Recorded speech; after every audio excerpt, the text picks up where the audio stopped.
The same parents who cut me off at 18 were smiling at me across a polished courtroom table, as if nothing had ever happened. Their hands were folded, their posture relaxed, confident. After all, my billionaire grandfather was gone, and they believed his entire empire was finally within reach. I sat there silently, my pulse steady, listening to my mother whisper, "Of course, we'll manage everything for you, Naomi," like I was still a child. Like I hadn't survived years without them. Like I hadn't learned exactly who they were. They didn't ask how I felt. They didn't apologize. They didn't even pretend to remember the night they told me I was on my own, with nothing but a suitcase and a locked front door behind me. To them, this wasn't a reunion. It was a transaction. They were already spending the money in their heads. $3.8 billion. They thought I was too weak to control. What they didn't know was that my grandfather had planned for this moment. I grew up in a house where money was never discussed as a limitation, only as a reward. From the outside, my family looked perfect. Large home, private schools, dinners where my parents spoke proudly about values and discipline. People admired them. Neighbors complimented how well-raised we were. No one ever questioned whether love inside that house came with conditions, but it did. In our family, affection was earned. Approval had a price tag. And money wasn't just currency, it was leverage. My older brother, Daniel, learned that early. He was everything my parents admired. Confident, outspoken, endlessly certain of his own importance. Even when he failed, it was framed as potential. When he succeeded, it was proof that my parents had done everything right. At dinner, Daniel talked. My father listened. When Daniel bragged about business ideas, he barely understood. My father nodded like he was hearing a future CEO speak. When he talked about wanting more money, more power, more recognition, my mother smiled proudly, as if ambition itself were a moral virtue. I sat across from them, quietly pushing food around my plate. I wasn't rebellious. I wasn't lazy. I wasn't reckless. I was observant, thoughtful. I asked questions instead of accepting answers I didn't believe in. And somehow that made me the disappointment. Whenever I spoke about books I loved or ideas that interested me, my mother tilted her head and said, "That's nice, Naomi," in a tone that made it clear the conversation was already over. My father barely looked up. To them, curiosity wasn't strength, it was inefficiency. The real divide became impossible to ignore once money entered the picture. Daniel turned 17 and received a brand new car, parked in the driveway with a bow on the hood. Everyone laughed and took photos. I remember my mother hugging him and saying, "This is an investment in your future." When my 18th birthday came around, there was no car, no celebration, just a quiet reminder that I needed to start being realistic. Daniel's college tuition was paid without question. Mine came with conditions. What's your plan? What's the return? What if you don't finish? When I asked carefully, quietly why things were so different, my father's face hardened. "Daniel understands the real world," he said. "You're too emotional, too sensitive. You expect things to be handed to you." That was the first time I realized something fundamental. In their eyes, I wasn't an investment. I was a liability. By the time I turned 18, the decision had already been made. They didn't argue. They didn't yell. They sat me down at the kitchen table like executives finalizing a contract. "You're an adult now," my mother said calmly. "It's time you learned to stand on your own." No mention of Daniel. No explanation of why he was still supported while I was being cut loose. The message was clear. Independence wasn't a value, it was a punishment. That night, I packed a single suitcase, 2 changes of clothes, a few personal items they never cared about anyway. My parents stood in the hallway and watched. Not cruel, not emotional, just detached. When the front door closed behind me, the sound echoed louder than any argument we'd ever had. Standing on that porch, gripping the handle of my suitcase, I didn't cry. I understood. I understood that in my family, love was conditional and I had failed the conditions. The only person who never looked at me like I was a mistake was my grandfather. William Carter didn't raise his voice. He didn't boast about his wealth, and he certainly didn't need to remind anyone who he was. While my parents used money to control the room, my grandfather used silence. He watched. He listened. And somehow, he always seemed to understand what people were really saying, especially when they thought they weren't saying anything at all. After I was cut off at 18, I didn't tell him right away. Pride kept my mouth shut. Shame filled in the gaps. But he noticed anyway. He was the one who called me first, his voice steady and unhurried. "Naomi," he said, as if nothing in the world could ever rush him. "Come have dinner with me tonight." I tried to make excuses. Work, homework, anything to avoid admitting the truth. He didn't argue. He just paused and said, "I'll be here." When I arrived, he didn't ask where I was living. He didn't ask why I looked so tired. He simply poured me a glass of water, set a plate in front of me, and let the silence do its work. Eventually, I broke. Not with tears, with exhaustion. I told him everything I'd never said out loud, the lectures, the comparisons, the way Daniel was always treated like a future worth funding, while I was treated like a risk they couldn't afford.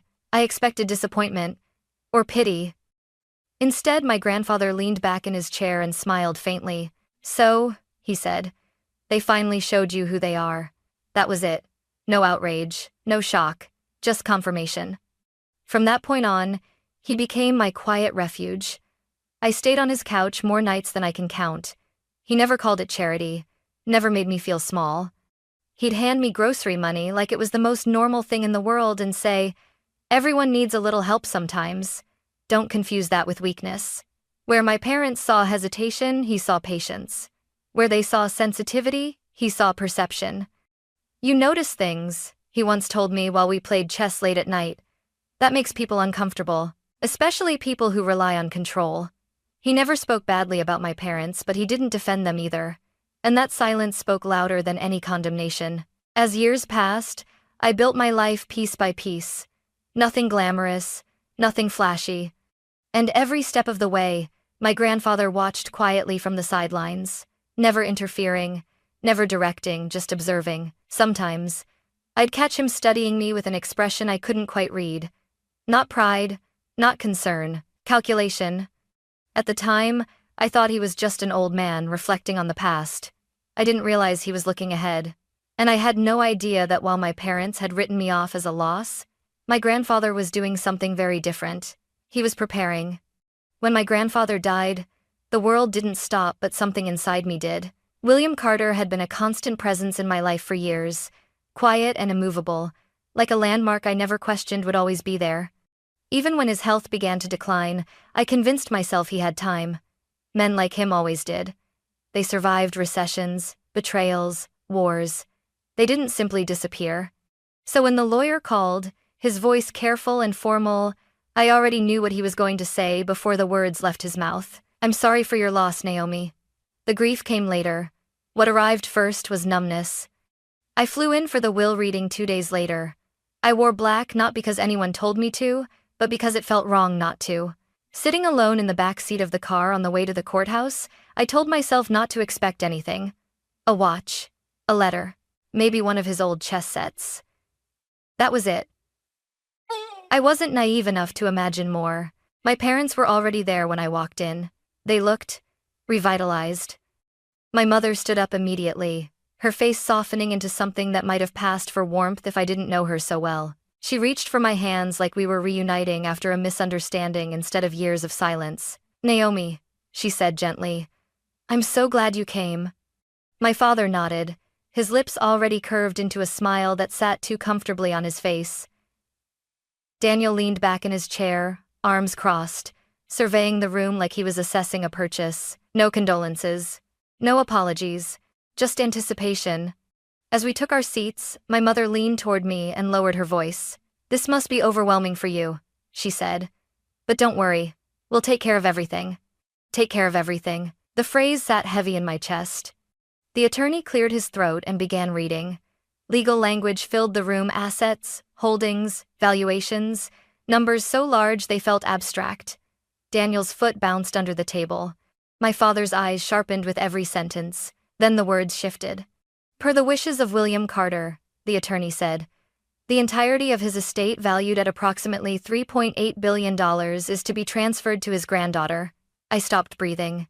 Naomi Carter. For a moment, no one spoke. Then my mother exhaled sharply, like she'd been holding her breath the whole time. My father smiled wider. Daniel let out a low laugh, shaking his head. "Well," my father said casually, folding his hands together. "That makes sense. I like the talk it is an imitation. It never seated video studio." My mother squeezed my arm. "Of course it does," she added. "You were always close to him." Close. They hadn't said that word in years.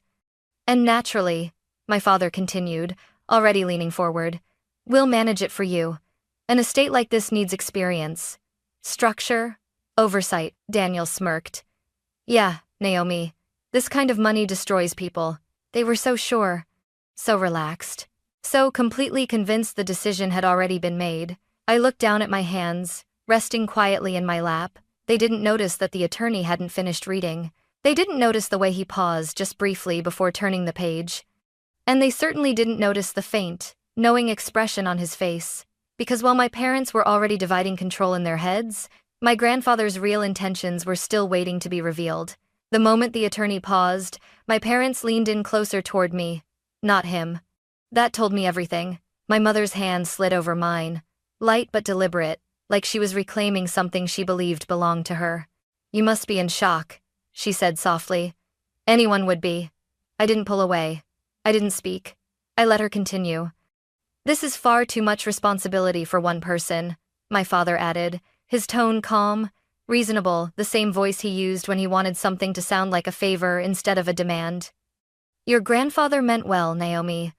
But managing an estate of this size requires experience, judgment."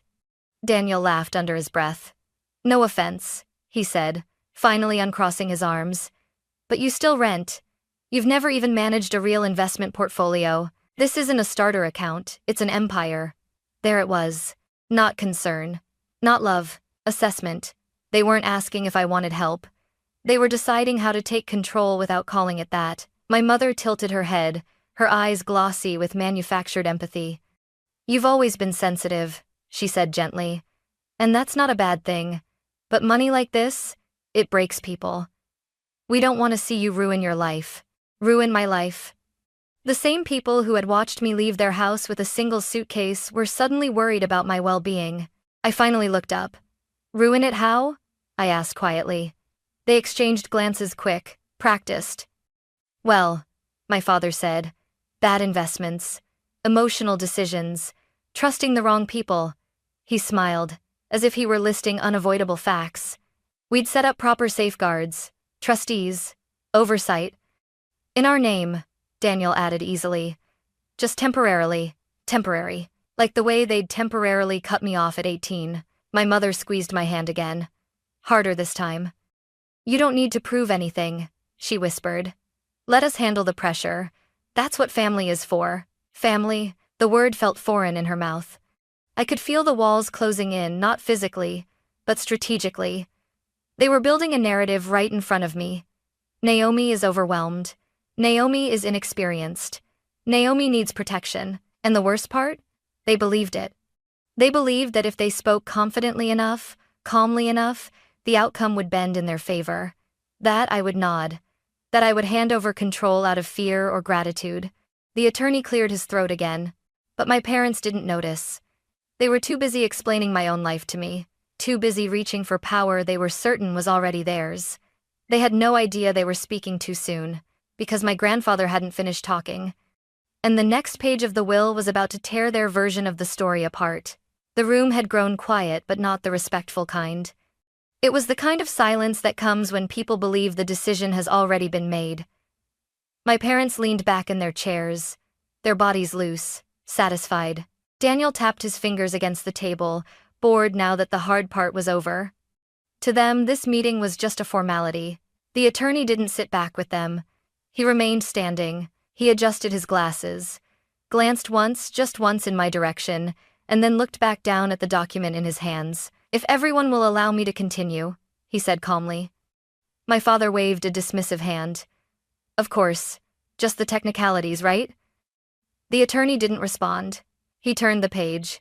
The sound was soft, barely audible, but it landed like a gunshot.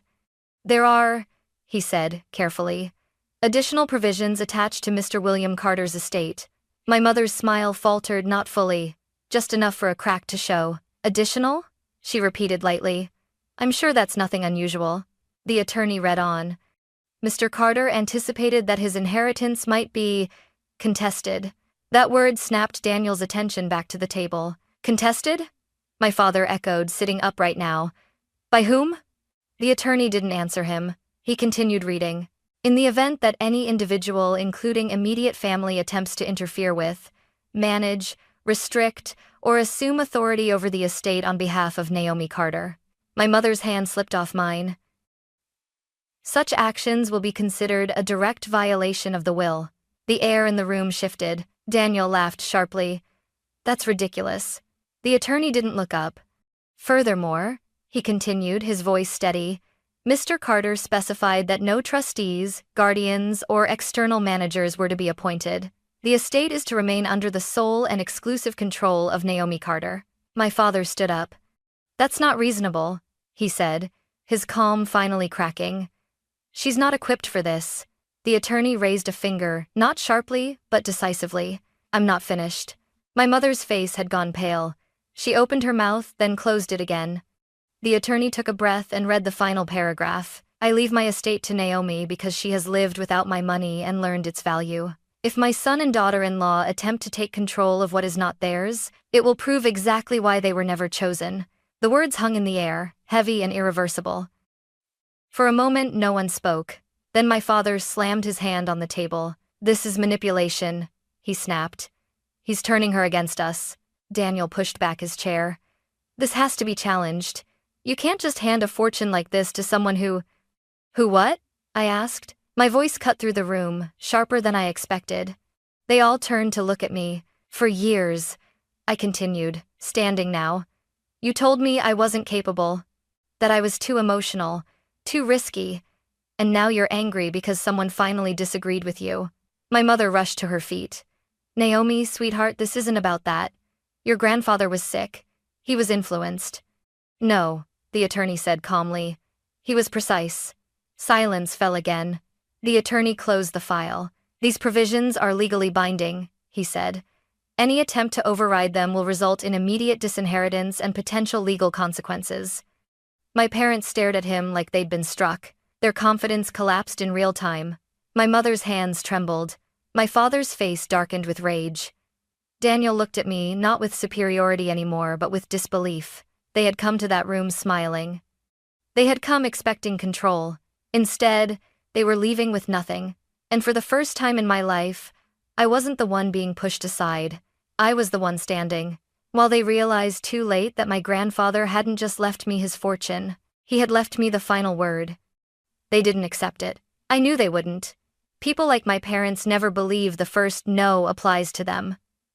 To them, rules were flexible, especially when money was involved. Especially when they believed authority was their birthright. 2 weeks later, I was served papers. My father was petitioning the court to place my inheritance under temporary guardianship, citing emotional instability, lack of financial experience, and my personal favorite, a demonstrable history of poor judgment. I read the words twice, then laughed once. Short, humorless. So, this was their next move. The courtroom was colder than the conference room where the will had been read. Less polished, less forgiving. My parents arrived early, seated together like a united front. My mother wore soft colors, the kind meant to suggest concern. My father sat stiffly, jaw tight. Daniel flanked them, arms crossed, eyes flicking toward me with open hostility. They weren't here to reconcile. They were here to erase me. When the judge entered, the room rose. And when we sat again, my father's attorney began painting a picture of me that barely resembled a human being. She is overwhelmed, he said. Isolated, easily influenced. This level of wealth poses a serious risk to her well-being. I listened quietly as years of dismissal were repackaged into legal language. Then it was our turn. My attorney stood slowly, calm, prepared. He didn't argue feelings. He argued facts. He presented emails where my parents referred to the estate as ours, bank records showing attempted inquiries made on my behalf without my consent, text messages from Daniel calling me a temporary obstacle. With each document, my parents shifted in their seats. Finally, my attorney addressed the will itself. William Carter anticipated this exact scenario, he said, holding up the document. That is why he included explicit language prohibiting interference. This petition is not concern, it is confirmation. The judge looked down at my parents for a long moment. Then she spoke. This court will not rewrite a man's legacy because it makes others uncomfortable, she said evenly. The petition is denied. My mother inhaled sharply. My father's face drained of color. The judge wasn't finished. Further attempts to undermine Miss Carter's autonomy may result in sanctions. The gavel came down. It was over. As people stood and began to file out, my mother reached for me, her voice trembling. We only wanted to protect you. I met her eyes for the first time in years. No, I said quietly. You wanted to control me. She had no answer for that. I walked out of the courtroom alone, not because no one followed me, but because for the first time in my life, I didn't need anyone to. The court ruling didn't just end the case, it exposed them. In a town where reputation was currency, my parents had spent decades building theirs carefully, obsessively. Charity galas, business lunches, quiet bragging disguised as concern. They were the kind of people others trusted because they looked respectable. That illusion didn't survive the courtroom. Word spread fast. It always does. Not the version they would have preferred, but the truth.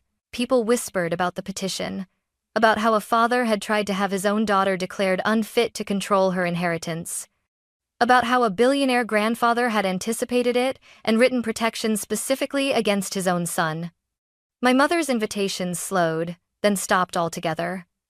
The women who once leaned toward her at luncheons now smiled politely and excused themselves early. Concern turned into distance. Distance turned into silence. My father's world fractured more visibly. Clients asked questions. Partners hesitated. The same confidence that once impressed people now looked like arrogance, especially after it failed so publicly. Within months, he was stepping back. That was the phrase they used. But everyone knew what it meant.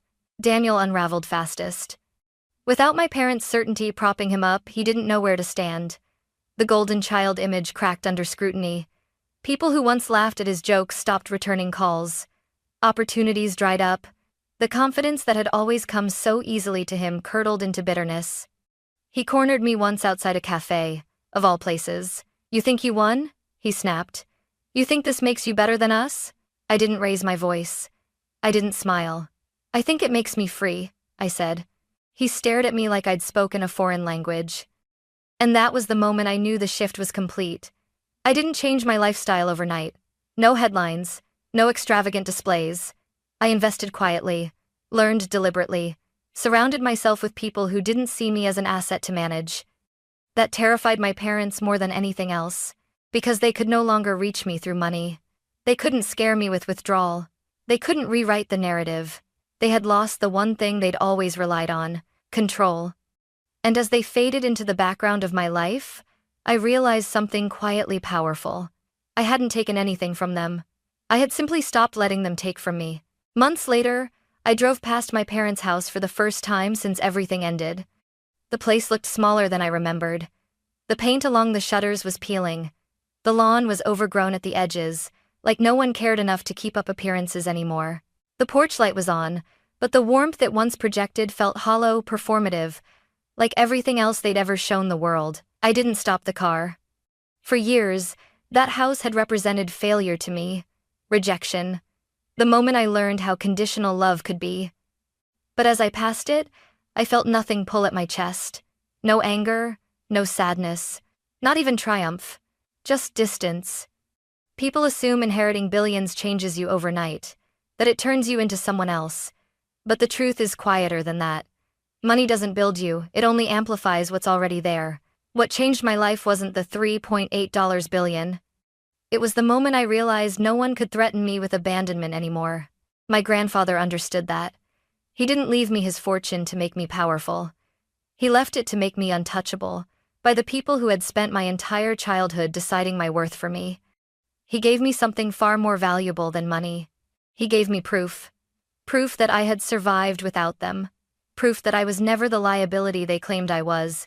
Proof that I didn't need to beg for a place at any table ever again. As I drove on, the house disappeared in my rearview mirror.